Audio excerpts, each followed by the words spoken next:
వెంకటేశ. ఉదయాన్నే లేచి పేపర్ చూస్తే ఆడపిల్లల మీద యాసిడ్ దాడులు, గవర్నమెంట్ ఉద్యోగుల మీద ఏసీబీ దాడులు. టీవీ ఆన్ చేస్తే అనవసరమైన విషయాల మీద గంటల కొద్దీ చర్చలు. సర్లే మన పని మనం చేసుకుందామని ఆఫీస్కి వెళ్తే అక్కడ ఎవడి పని వాడు చూసుకోకుండా పక్కోడి పని ఎలా చెడగొట్టాలని కుట్రలు కుతంత్రాలు. పూర్వం ఎవరైనా ఇల్లు కట్టుకుంటుంటే నలుగురు 4 రాళ్ళు వేసి సహాయం చేసేవారట. ఇప్పుడు ఎవడైనా ఇల్లు కట్టుకుంటుంటే నలుగురు 4 పిటిషన్లు వేసి ఆపేయడానికి చూస్తున్నారు. ఇలా ఎక్కడ చూసినా నెగిటివిటీ నెగిటివిటీ నెగిటివిటీ. ఒకరోజు నాకు డౌట్ వచ్చింది. ఇలాంటి రోజుల్లో ఎలాంటి కల్మషం లేకుండా ఓల్డ్ మోడల్ బ్రెయిన్ వాడుకుంటూ దేవుణ్ణి నమ్ముకుంటూ ఉండే ఒక స్వచ్ఛమైన మనిషి బ్రతికి బట్ట కట్టగలడా అని. ఆ అనుమానం నుంచి వచ్చిన ఆలోచనే ఈ నమో వెంకటేశ.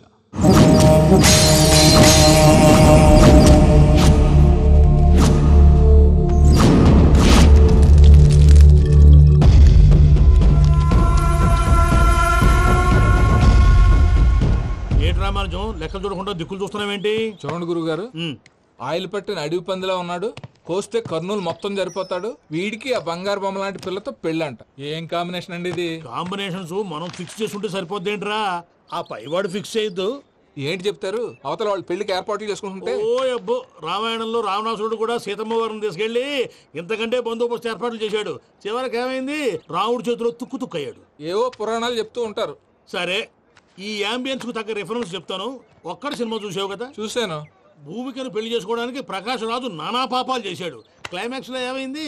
మహేష్ బాబు చేతిలో బట్టి గరిచాడు. అయితే ఇప్పుడు ఏమంటారు? స్త్రీకి ఇష్టం లేకుండా పురుషుడు పెళ్లి చేసుకోవాలనుకుంటే అది జరగదు. అయితే ఇది జరగదా? అయ్యగారు, పూజమ్మ గారు కనబడట్లేదు. అయ్యగారు జరిగిందా? గురుగారు ఎలా చెప్పగలిగారు? ఫార్ములా రామానుజం. ఒక్క నిమిషం గురుగారు. నాకు తెలిస్తే చంపేస్తాడు. వెతకంటారా, వెళ్ళి వెతకండి. ఆగండి, ముందు నేను చెప్పేది వినండి. మా గురుగారు మామూలుడు కాదు. కళ్ళ ముందు తిరిగే కల్కి భగవాన్, కాలజ్ఞానం తెలిసిన వీరబ్రహ్మం గారు, 6th సెన్స్ ఉన్న సాయిబాబా. ఇలాంటిది ఏదో జరుగుతుందని ఆయన ముందే చెప్పారు. పదండి, ఆయన కాళ్ళకి నమస్కారం చేసుకుందాం. రండి బాబు. ఏం చూస్తారు? ఏంటి గురుగారు ఇలా కొట్టేశాడు? నిజం చేదుగా ఉంటుంది రామానుజం, అందరూ రిసీవ్ చేసుకోలేరు. వీడి చెప్తేనే ఎలా ఉంటే ఈడి బాబు చెప్తే ఇంకెలా ఉంటుందో.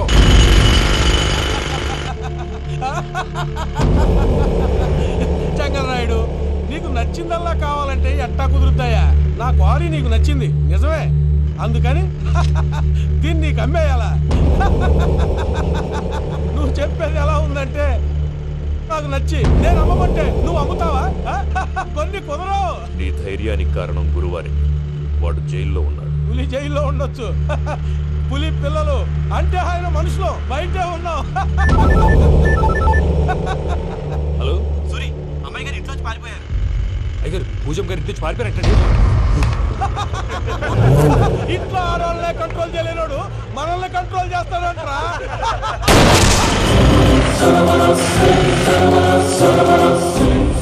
నవ్వుతూ బతకాలరా అంటారు, ఈ నవ్వుతూ చచ్చిపోయాడు.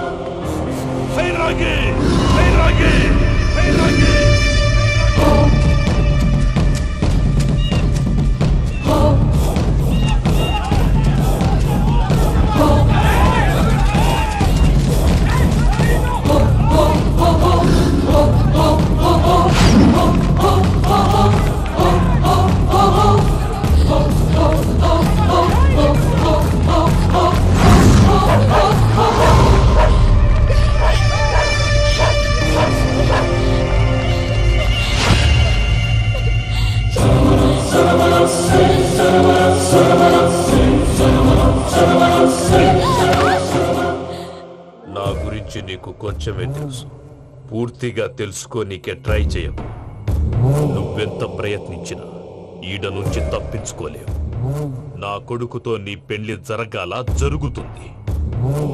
నా దేవుడు కూడా ఆపలేడు.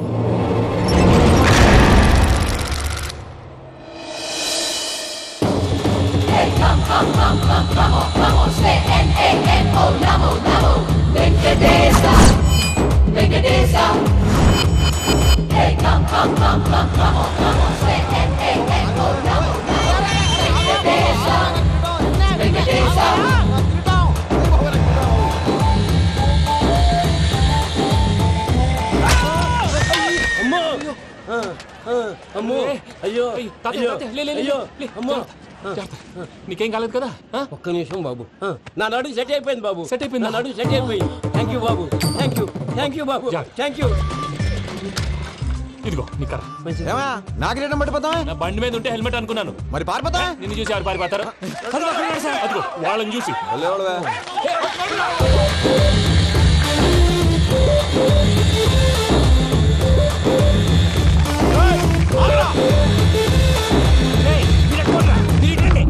నేను దూకేస్తాను, నేను రాను. నీకు నచ్చిన అమ్మాయి నుంచే పెళ్లి చేస్తాను, కిందికి రారా. ఇప్పుడు ఇలాగంటారు, కిందకు వచ్చాక మాట మారుస్తారు. నేను దూకేస్తాను, వద్దు నాన్న, వద్దు. నేను దూకేస్తాను. బాబు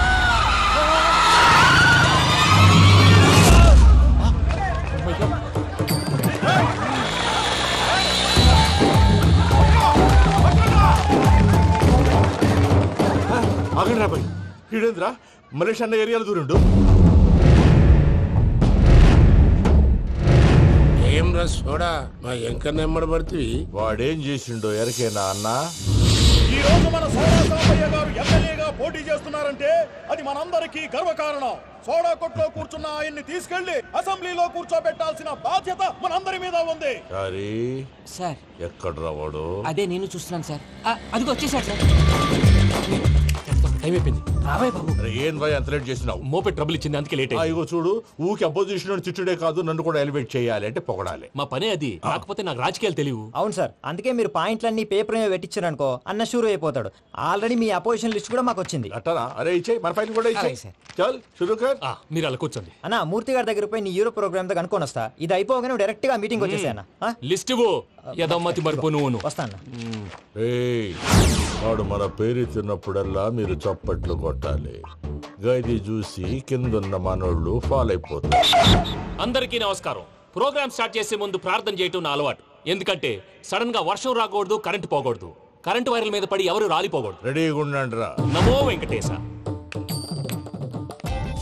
వెంకటేశ్వర స్వామిని తెలుసుకున్నానని మిగతా దేవుళ్ళు తక్కువ చేయడం నా ఉద్దేశం కాదు.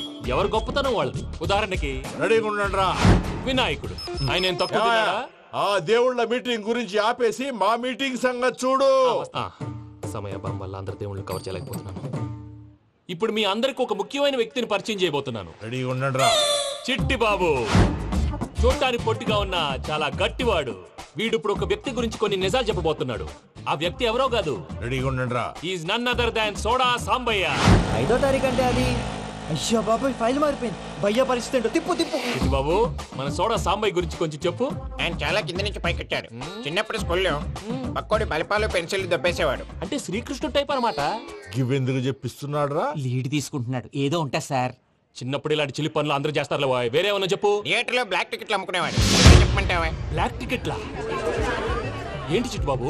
దొంగ నోట్లు కూడా మార్చేవాడు. చెప్పాలి. దొంగ నోట్లా? ఏంటలా నోరేళ్ళు పెట్టావు? అమ్మాయిలను దుబాయ్ సైట్లకు అమ్మేవాడు. ఆ విషయం కూడా చెప్పమంటావా? ఆవేశపడకండి, పబ్లిక్ ఏదో ఉంటది. సోడా సాంబయ్య అలాంటి మనిషి కాదు. నా ఓటు ఆయనకే. వాడు ఓటేస్తే సర్వనాశనం అయిపోతాం. ఇంత చెప్పాక కూడా బుద్ధిన వాడు ఎవడు వాడు ఓటేయడు. మరి? రాళ్ళేస్తారు. ఏదో ఉంటా సార్. ఇదేంటి చిట్టు బాబు, ఆ మీటింగ్ లో పడాల్సిన రాళ్ళు ఇక్కడ పడుతుంది. సోడా సాంబయ్య ఉంటే చంపేస్తా. జంప్.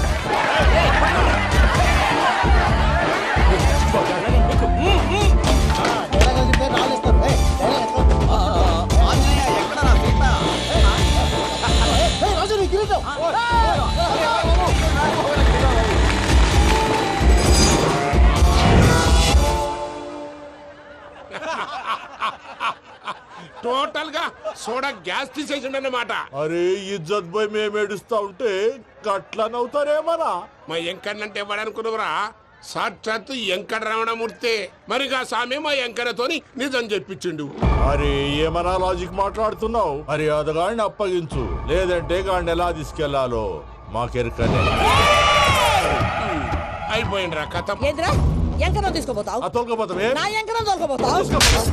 అరే కబాయ్ ఎమ్మెల్యే పోతావు?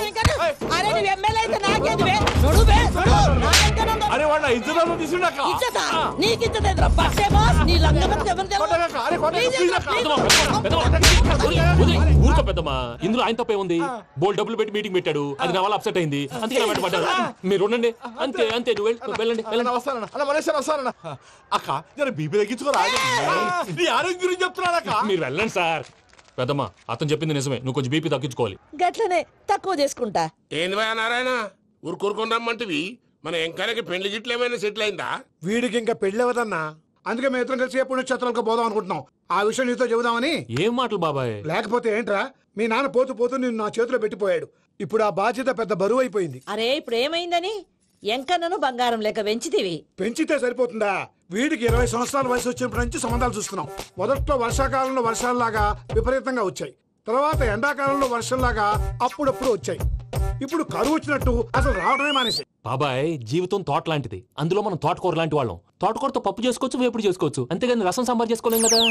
సంబంధం గురించి మాట్లాడుతుంటే సంబంధం లేకుండా మాట్లాడతావేంట్రా? సంబంధం ఉంది పిన్ని, నా డ్రీమ్ గర్ల్ కనిపించే వరకు పెళ్లి చేసుకోవాలని చెప్పాను కదా. నా చిన్నప్పటి నుంచి ఏ మాట చెబుతున్నాడు. ఆ డ్రీమ్ గర్ల్ ఎక్కడుందో ఎలా తెలుస్తుంది? నాకు తెలుస్తుంది.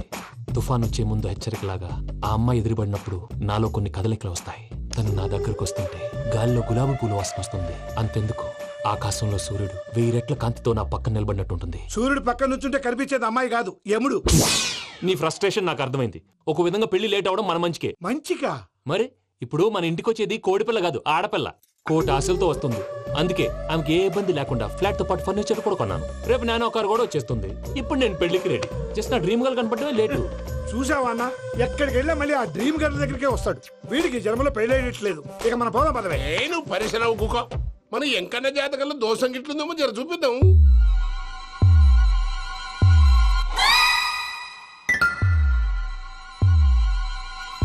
ఏంది పంతులు గంట సంధి అద్దం పెట్టి ఓ చూస్తాంటివి? చూడటం లేదు మల్లేష్, వెతుకుతున్నాను. బాబు చెప్పిన డేట్ ఆఫ్ బర్త్ కి జాతకానికి ఎక్కడ మ్యాచ్ కావట్లేదు. అర్థమైంది. డేట్ ఆఫ్ బర్త్ ఏం చెప్పావురా? December 13th. ఏ సంవత్సరం? ప్రతి సంవత్సరం. ఏదో తెలివితే అట్లు చూపించకండి. తక్రారు 1985 అని ఇక్కడ మెన్షన్ చేశాడు. బాబు ఏంటి అలా కొట్టుకుంటున్నాడు? అబద్ధం చెప్పినప్పుడల్లా అలా కొట్టుకుంటాడండి. నిజం చెప్తే నేను ఎవరైనా కొడతారా? Why are you wasting my time? అసలు విషయం నేను చెప్తాను పంతులు గారు. మీరు ఆగండి, నేను చెప్తాను. ఏంటి అప్పుడు పుట్టావా? అప్పుడు పుట్టకూడదండి. ఎప్పుడైనా పుట్టొచ్చు. ఈ డేట్ అయినా కరెక్టేనా? నేను అబద్ధం ఎప్పుడు ఒకసారి చెప్తాను. ఓహో, అదొకటి ఉందన్నమాట. ఇప్పుడు సెట్ అయింది. అయితే నా డ్రీమ్ గర్ల్ తో మ్యాచ్ సెట్ అయిపోద్దా? గ్రహాలన్నీ ధర్నా చేసినట్టు ఒకే రూమ్ లో ఉండిపోయినాయి. క్లమ్జీగా ఉంది. పోనీ డేట్ ఇంకోసారి చెప్పంటారా? నో నీడ్ మా. అయితే పెళ్ళప్పుడు చెప్పండి. పోలవరం ప్రాజెక్ట్ లాగే నీ జాతకంలో కూడా క్లారిటీ లేదు రాజా. పలాసా గారు, మీకు చూడటం రాదని చెప్పండి. అంతేగాని మిడిమిడి జ్ఞానంతో జాతకం చెప్పి ఓ పసివాడి జీవితంతో ఆడుకోవద్దు. బాబుకి ఆవేశం ఎక్కువ. పసివాడు అని పెద్ద పెద్ద పదాలు వాడుతున్నాడు. నన్నే శంకిస్తున్నాడు మల్లేష్. ఏలే జర పరిశ్రమలో ఉండి అట్లా మాట్లాడతాండు. నువ్వే మంచి మనసు చేసుకుని ఇష్టం ఎందుకు చెప్పరాదు? దాన్నే ఉందిలేరా మళ్ళీ. బాబుకు త్వరలో విదేశీయానం ఉంది. ఇది కరెక్ట్ గా చెప్పారు. నీకు దైవభక్తి కూడా ఎక్కువ. ఇది కరెక్టే. ఇవన్నీ ఎంత కరెక్టో నీ పెళ్లిలో ఉన్న సస్పెన్స్ కూడా అంతే కరెక్ట్. మరి సస్పెన్స్ క్లియర్ అవడానికి ఏం చేయాలి? ఈ టైప్ సిచ్యువేషన్స్ లోనే నేను గవ్వలు నమ్ముకున్నాను. నేను మిమ్మల్ని నమ్ముకున్నాను. ఈ గవ్వలు నేను బాగా కలిపి వేస్తాను. అన్ని బోర్లా పడితే నీ పెళ్లి అవుతుంది, తిరగబడితే నీ పెళ్లి అవదు. సగం అటు సగం ఇటు పడితే ఎటు కాకుండా పోతాం. ఏంట్రా మళ్ళీ ఇది? దేనికైనా లిమిట్ ఉంటుంది కదా. నోటుకొచ్చి వేస్తానమ్మా.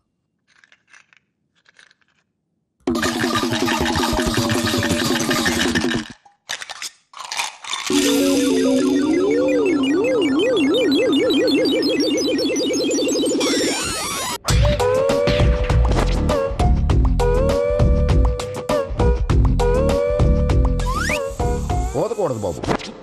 జాతకం మనం రాయకూడదు, ఉన్నది చదువుకోవాలి. దీని అర్థమైంది పంతులు గారు. మీవాడు కూడా ఈ గవ్వలాగే ఒంటరిగా మిగిలిపోవచ్చు. అలాంటి మాటలు అనొద్దు పంతులు గారు. ఇంకోసారి ట్రై చేయండి. తప్పు బాబు. సృష్టికి విరుద్ధంగా ఏ పని చేయకూడదు. అది కాదు, ఇంతకు మీరు సరిగా కలపలేదు. ఏం పెద్దమ్మా? పిల్లగాడు చెప్తున్నాడు కదా, ఇంకో పాలంటే ఆవేశపడకండమ్మా, అలాగే వేద్దాం. ఏముంది ఇందులో? ఒకసారి కాపాడుతు లేస్తున్నాడు.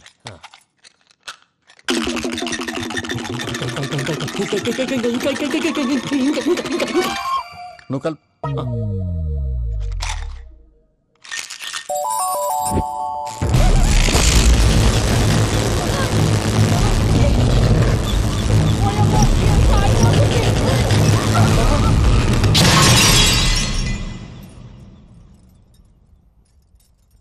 చూసావా, ప్రకృతి విరుద్ధమైన పనులు చేస్తే ఎలాంటి ఫలితాలు వస్తాయో. దానికి దీనికి సంబంధం ఏంటండి? నిజానికి జాతకం వల్ల లైట్లు పేలకూడదు. ఇల్లు పేలిపోవాలా? పంతులు గారు ఇప్పుడు ఏం చేద్దాం? ఒక్క ఫోటో తీసుకుందాం. నువ్వు కూర్చోమ్మా, గవ్వ కాంబినేషన్ కావాలి. ఎందుకండి? గవ్వ నిలబడ్డం ఎవరైనా చూసావా? పాలపంత వచ్చినప్పుడు వింత అనుకున్నాం, ఇది అంతకంటే పెద్ద వింత. Photo gent face. ఇంక నువ్వు లేవచ్చు రమణ. త్వరలోనే ప్రపంచం అంతమైపోతుందని టీవీ 9లో చెప్తే నమ్మలేదు. ఈ పరిణామాలన్నీ చూస్తుంటే నమ్మాల్సి వస్తుంది వెంకటరమణ. ఈ జాతకుడికి పెళ్ళంటూ జరిగితే ఒక నెలలో జరిగిపోవాలి, లేకపోతే జీవితంలో పెళ్లి యోగం లేదు. ఇంకోటి ఉందమ్మా, త్వరలో నీకు రాహుగ్రహ ప్రభావితుడైన ఒక కేతువుగాడు పరిచయం అవుతాడు. దాంతో నీ జీవితంలో పెనుమార్పు సంభవిస్తుంది.